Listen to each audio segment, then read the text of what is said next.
Ayushman Bharat. Healthcare cover under Ayushman Bharat scheme will be extended to all ASHA workers, to all Anganwadi workers and helpers. Agriculture and food processing. The efforts of value addition in agriculture sector and boosting farmers' incomes will be stepped up. Pradhan Mantri Kisan Sampada Yojana has benefited 38 lakh farmers and generated 10 lakh employment. Pradhan Mantri Formalization of Micro Food Processing Enterprises Yojana has assisted 2.4 lakh SHGs and 60,000 individuals with credit linkages. Other schemes are complementing the efforts for reducing post-harvest losses and improving productivity and incomes. For ensuring faster growth of the sector, our government will further promote private and public investment in post-harvest activities, including aggregation, modern storage, efficient supply chains, primary and secondary processing and marketing and branding. Nano DAP. After the successful adoption of nano urea, application of nano DAP on various crops will be expanded in all agroclimatic zones. Atmanirbhar Oil Seeds Abhiyan. Building on the initiative announced in 2022, a strategy will be formulated to achieve Atmanirbharta for oil seeds such as mustard, groundnut, sesame, soya bean, and sunflower. This will cover research for high-yielding varieties, widespread adoption of modern farming techniques, market linkages, procurement, value addition, and crop insurance. Dairy development. A comprehensive program for supporting dairy farmers will be formulated. Efforts are already on to control foot and mouth disease. India is the world's largest milk producer with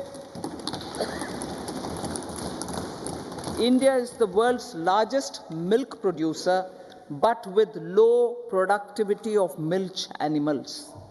The program will be built on the success of existing schemes such as Rashtriya Gokul Mission, National Livestock Mission, and infrastructure development funds for dairy processing and animal husbandry. Matsya Sampada. It was our government which set up a separate department for fisheries, realizing the importance of assisting fishermen. This has resulted in doubling of both inland and aquaculture production.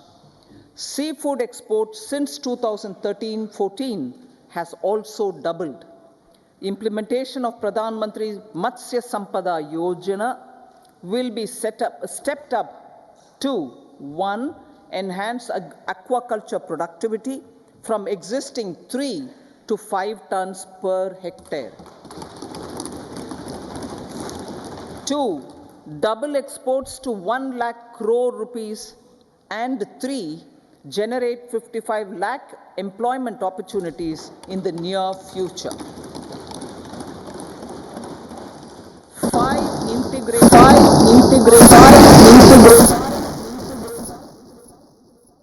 Lakpati Didi.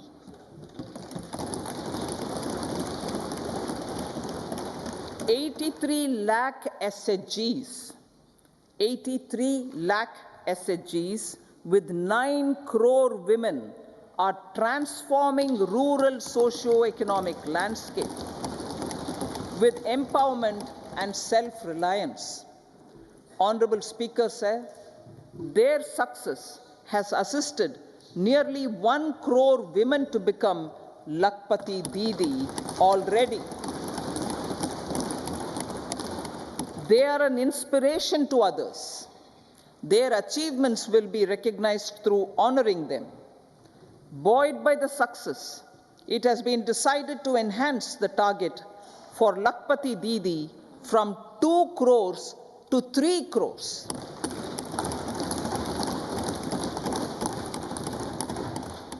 Technological changes, new age technologies and data are changing the lives of people and businesses. They are also enabling new economic opportunities and facilitating provision of high quality services at affordable prices for all, including those at the bottom of the pyramid. Opportunities for India at the global level are expanding. India is showing solutions through innovation and entrepreneurship of its people. Research and innovation for catalyzing growth, employment, and development. Prime Minister Shastri, Prime Minister Lal Bahadur Shastri gave the slogan of Jai Jawan, Jai Kisan. Prime Minister Vajpayee, Atal Bihari Vajpayee ji, made that Jai Jawan, Jai Kisan, Jai Vigyan. Prime Minister Modi has furthered that to Jai Jawan, Jai Kisan, Jai Vigyan and Jai Anusandhan, as innovation is the foundation of development. For our tech-savvy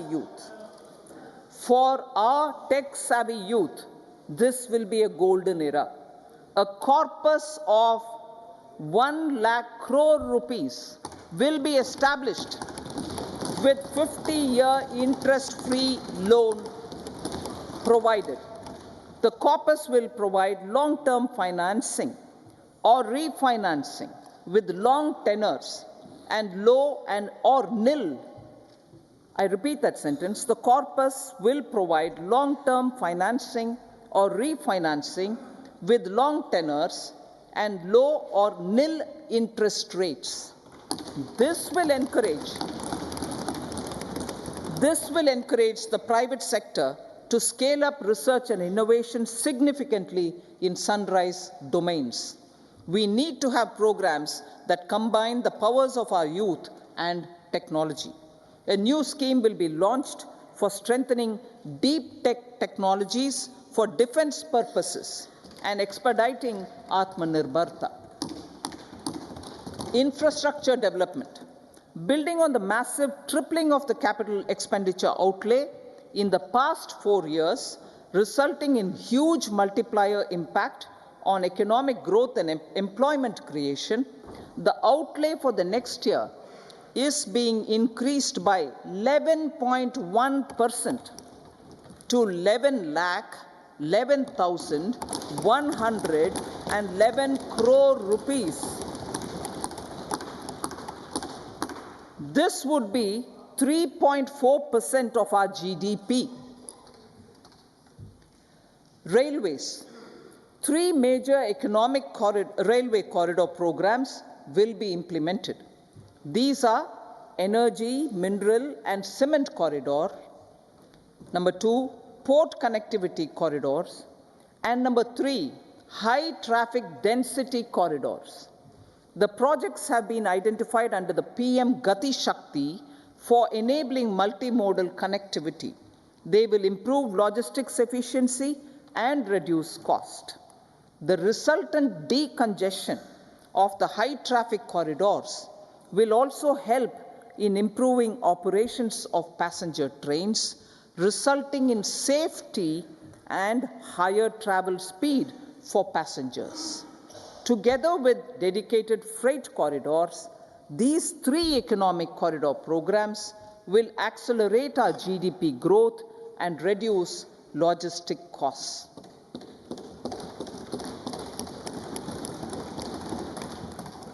40,000 normal rail bogies will be converted to Vande Bharat standards to enhance safety, convenience, and comfort of passengers. Aviation sector. The aviation sector has been galvanized in the past 10 years. Number of airports have doubled to 149. Rollout of air connectivity to Tier 2 and Tier 3 cities under UDAN scheme has been widespread. 517 new routes are carrying 1.3 crore passengers. Indian carriers have proactively placed orders for over 1,000 new aircrafts. Expansion of existing airports and development of new airports will continue expeditiously. Metro and Namo Bharat. We have a fast expanding middle class and rapid urbanization is taking place. Metro rail and Namo Bharat can be the catalyst for the required urban transformation. Expansion of these systems will be supported in large cities, focusing on transit-oriented development. Green energy. Towards meeting our commitment for net zero by 2070, the following measures will be taken. Viability gap funding will be provided for harnessing offshore wind energy potential for initial capacity of 1 gigawatt. Coal gasification and liquefaction capacity of 100 metric tons will be set up by 2030.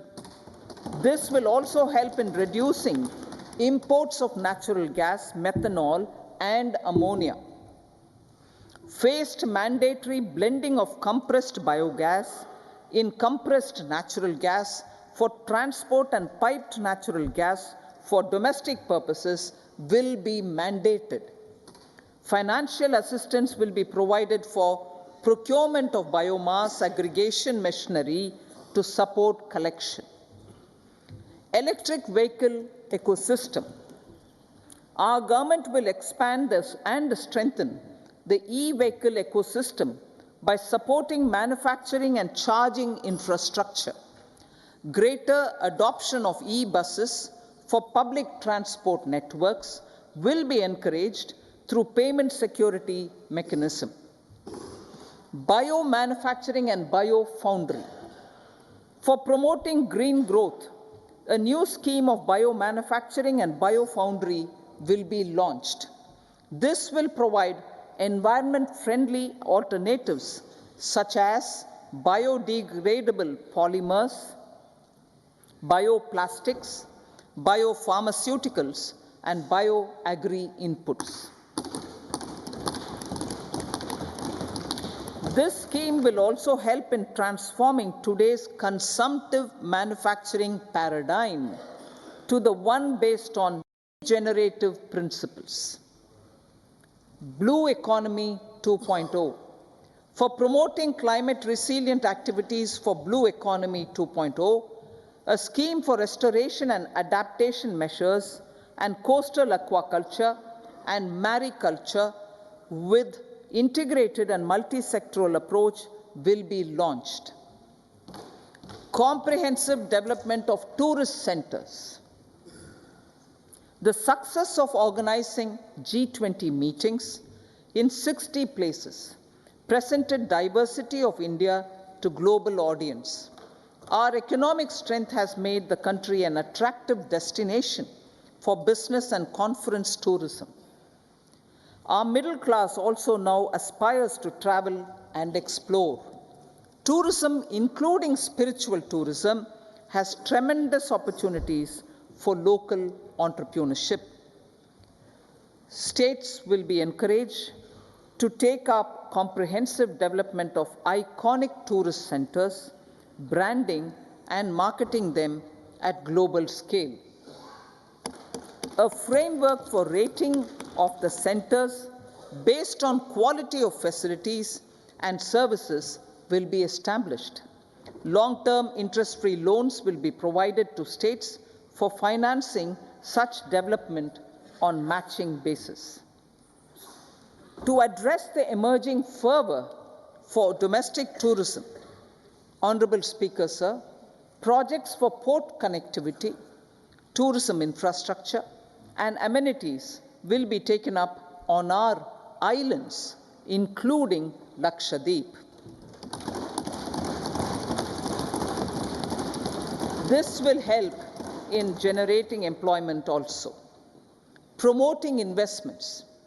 The FDI inflow during 2014 to 23 was $596 billion US, marking a golden era. That is twice the inflow during 2005 to 14. For encouraging sustained foreign investment, we are negotiating bilateral investment treaties with our foreign partners in the spirit of First Develop India. FDI is First Develop India. Reforms in the states for Vikasit Bharat. Many growth and development enabling reforms are needed in the states for realizing the vision of Vikasit Bharat. A provision of 75,000 crore rupees as 50-year interest-free loan is proposed this year to support those milestone-linked reforms by the state governments. Societal changes. The government will form a high-powered committee for an extensive consideration of the challenges arising from fast population growth and demographic changes. The committee will be mandated to make recommendations for addressing these challenges comprehensively in relation to the goal of Vikasit Bharat. Amrit Kal as Kartavya Kal. Our government stands committed to strengthening and expanding the economy with high growth and to create conditions for people to realize their aspirations. Honorable Prime Minister, in his Independence Day address to the nation in the 75th year of our Republic, said, and I quote, "We commit ourselves to national development with new inspirations, new consciousness, new resolutions as the country opens up immense possibilities and opportunities. It is our Kartavya Kal." Unquote. Every challenge of the pre-2014 era was overcome through our economic management and our governance. These have placed the country on a resolute path of sustained high growth. This has been possible through right policies, true intentions, and appropriate decisions. In the full budget in July, Honorable Speaker, our government will present a detailed roadmap for our pursuit of Vikasit Bharat.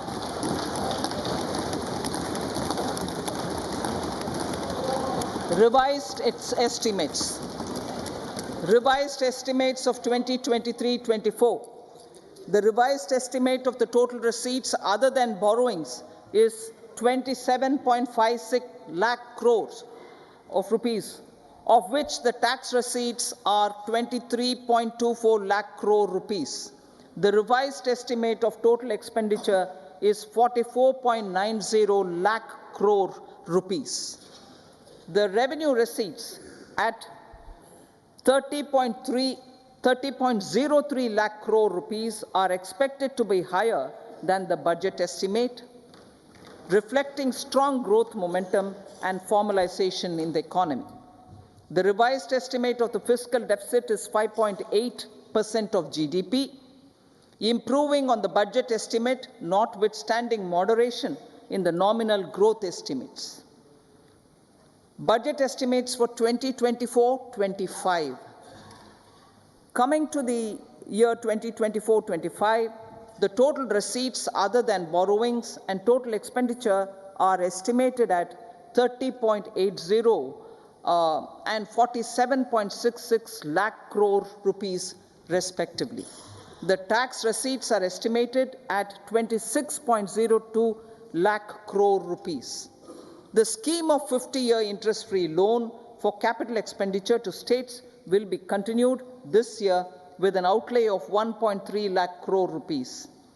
We continue on the path of fiscal consolidation, as announced in my budget speech of 2021-22, to reduce fiscal deficit below 4.5% by 25-26. The fiscal deficit in 2024-25 is estimated to be 5.1% of GDP, adhering to that path. So the gross and net market borrowings through dated securities during 24-25 are estimated at 14.13 lakh crore rupees and 11.75 lakh crore respectively. Both will be less than that in 23-24. Now that the private investments are happening at scale, the lower borrowings by the central government will facilitate larger availability of credit for the private sector. Vote on account. I'll be seeking vote on account approval of the Parliament through the appropriation bill for a part of the financial year 2024-25. I will now move to Part B. Honourable Speaker, sir, over the last 10 years, the direct tax collections have more than trebled and the return filers swelled 2.4 times. I would like to assure the taxpayers that their contributions have been used wisely for the development of the country and welfare of its people. I appreciate the taxpayers for their continued support. The government has reduced and rationalized tax rates.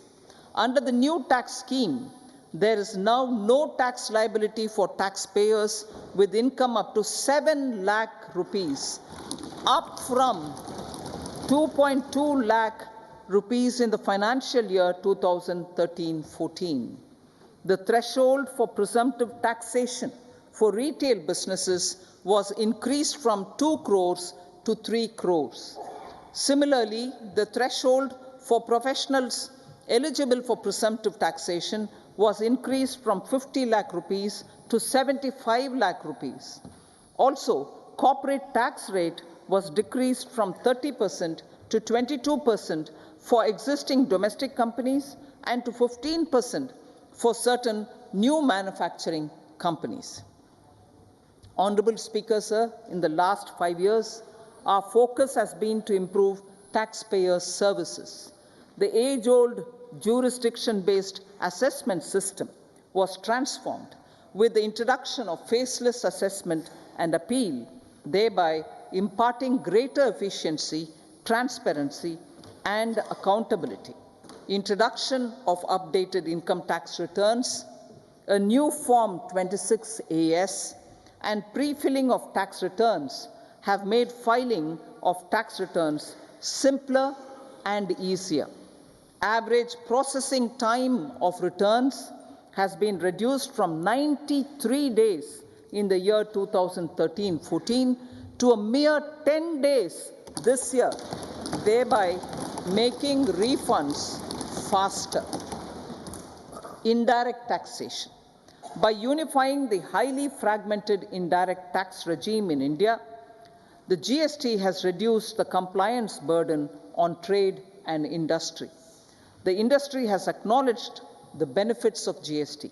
According to a recent survey conducted by a leading consulting firm, 94% of industry leaders view the transition to GST as largely positive.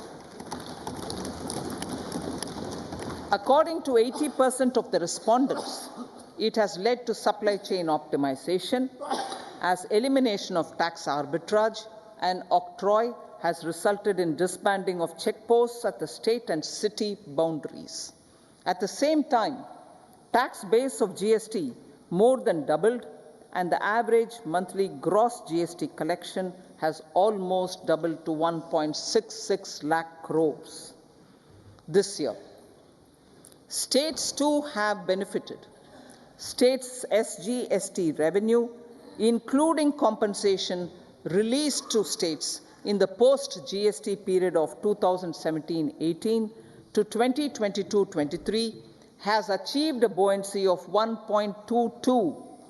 In contrast, the tax buoyancy of state revenues from subsumed taxes in the pre-GST 4-year period of 2012-13 to 2015-16 was a mere 0.72. The biggest beneficiaries are consumers, as reduction in logistic cost and taxes have brought down prices of most goods and services.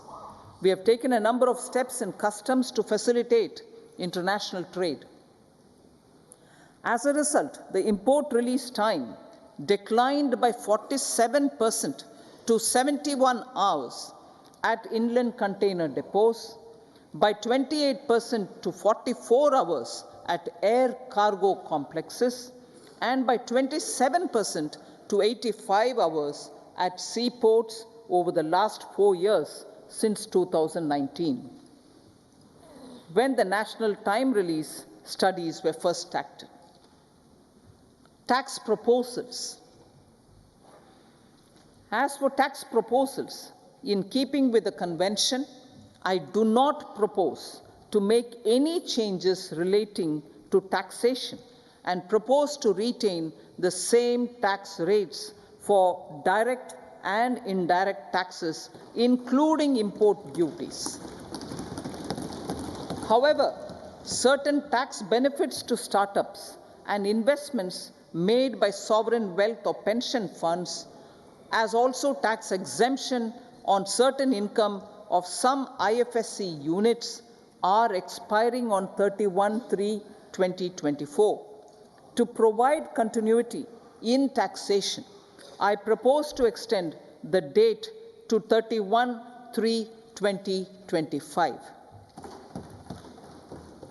Moreover, in line with our government's vision to improve ease of living and ease of doing business, I wish to make an announcement to improve taxpayers' services. There are a large number of petty, non-verified, non-reconciled, or disputed direct tax demands, many of them dating as far back as 1962, which continue to remain on the books, causing anxiety to honest taxpayers and hindering refunds of subsequent years.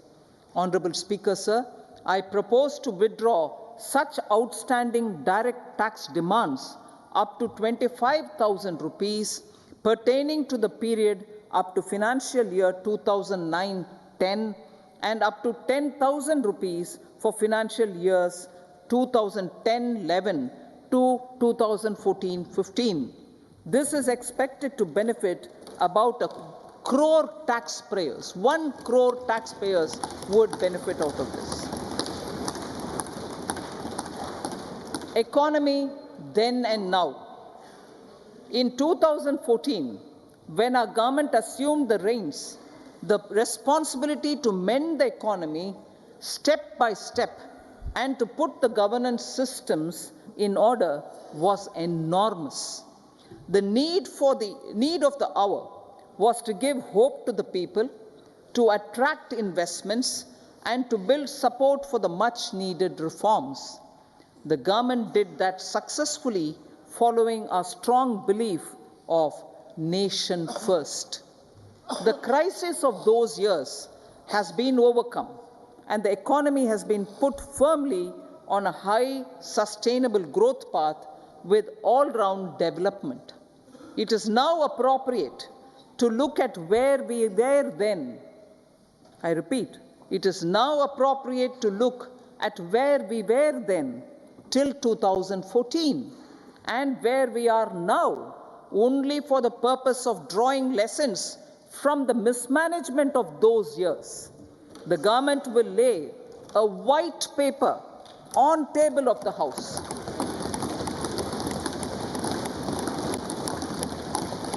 The exemplary track record of governance, development and performance, effective delivery and Jan Kalyan has given the government trust, confidence and blessings of the people to realize whatever it takes, the goal of Vikasit Bharat, with good intentions, true dedication and hard work in the coming years and decades. With this, Honorable Speaker, I commend the interim budget to this august House.